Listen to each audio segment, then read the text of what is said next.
In the West, the paranormal is a subject typically approached with a good degree of fear. But a bit farther east, like say, in Japan, there is a long history of ghosts, or yurei, being in direct contact with the living, and revered as just another being that shares not only our earthly plane, but even our homes, where many have altars for their deceased loved ones, to honor and thank them for their protection. A cultural acceptance that may be the catalyst for paranormal captures, like this one.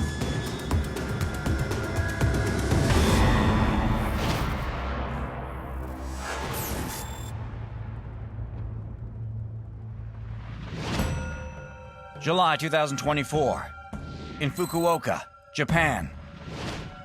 Realtor Anthony Smith Nels is recording a house tour of one of his on-the-market properties, intending to share the video on his social media page. But what he doesn't realize is that the house isn't completely empty. My name's Anthony, and this is my video. That day, I was looking at a particular older home in Japan. Especially in the big city, you don't see too many older homes anymore.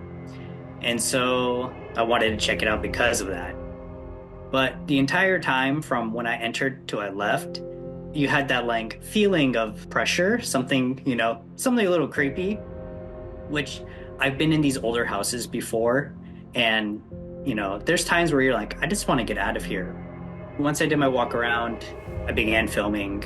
I didn't notice anything until after I got home and was checking over my film.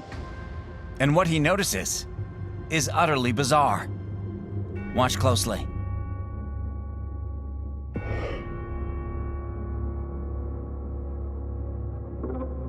Did you catch it?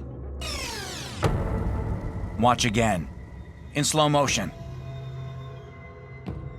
As the camera sweeps the room, a dark, stalking figure can be seen behind one of the frosted windows, before seeming to disappear right before Anthony walks into the room. You're trying to, rationalize something, right? It's like, oh, is that my reflection in the mirror? But then if you examine it more, there's a shadow.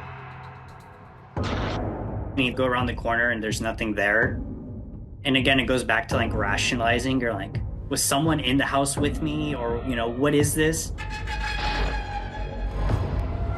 If you look closely, before you see anything standing behind this divider, it looks like a shadow passes across the floor from right to left. So when he finally settles on where it looks like a human figure is behind the divider, it's already in place. Then he pans further to the left and comes back and it's gone. So that's still very, very quick for a real life person to hoax him, let's say, come in, stand there, and then leave. So it's very, very odd. Not only is there nobody there, there's no place for a person to go. He even looks out the window and shows the yard around the building outside, and nobody's out there either. And it seems to be so overgrown that if someone were there or had just been there, you would have seen a disturbance pattern. We didn't see that now. So, if this is a ghost, why here? And why now? And could it have anything to do with the house being on the market? This realtor who's taking this video, he's just going to a property, taking a video for people to see. That could be seen by a spirit as a potential trespass. We don't know who this spirit is. Perhaps it's a former resident who used to live in this home. Now a stranger comes in, opening every door, opening closets, kind of tramping around there, knocking things around. I think that spirit could be saying, hey, I'm watching you, I'm here. I believed it wanted to be seen. I think that's exactly why it stood where it stood, and I think it was keeping an eye on this creator who's going around this property filming. Anthony is unsure if the house ever sold, or if the spirit ever made another appearance. But given Japan's attitude toward the paranormal, neither would be surprising. There's so many ghost stories, and, even as a child, we'd be told ghost stories all the time. So it's definitely, open here about, spirits. An attitude that, after this experience, Anthony is trying to emulate. I am definitely more aware, I try to be more aware of the space, and I check my film more often. I don't have any other choice.